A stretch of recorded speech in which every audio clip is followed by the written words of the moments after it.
Calci, pugni e parolacce in due diversi scontri sul lungomare di San Leone e nei pressi del viale Le Dune. Capita sempre ogni fine settimana a San Leone. Spesso il motivo è semplice, sciocco ed alcune volte uno sguardo di troppo ad un sorriso ammiccante. Una situazione che suscita fortissime preoccupazioni da parte di famiglie, associazioni e operatori vari. Nel fine settimana a San Leone, ricordiamo, si riversano migliaia e migliaia di giovani provenienti dall'intera provincia e da fine luglio anche da città siciliane per una breve vacanza.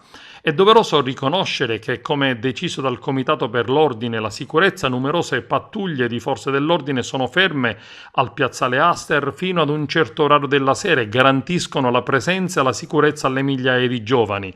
La causa del litigio è spesso uno sguardo, un sorriso, ma soprattutto è l'alcol o peggio ancora il fumo a distruggere il nostro organismo e renderlo alcune volte violento. Quando poi la zuffa avviene come di consueto dopo le 24, quando non c'è più anima viva o presenza di polizia o carabinieri, allora tutto si trasforma e si ingigantisce. Cosa fare allora quando sei con i tuoi amici a divorare un panino o a bere uno spritz nei locali notturni sulle spiagge e sei disturbato da un gruppo di balordi o deficienti ubriachi che guardano la tua ragazza o possibilmente la sfiorano?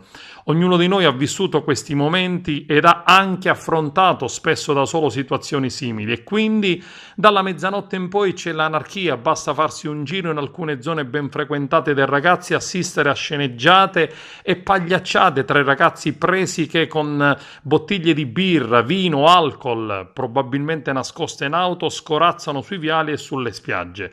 Spesso e sovente alla chiamata delle forze dell'ordine dopo la mezzanotte i giovani sono spariti come se non fosse accaduto nulla, mentre increduli gli altri giovani osservano con disinteresse e superficialità, continuano inconsapevolmente a bere. Pochi attimi dopo hanno già dimenticato tutto.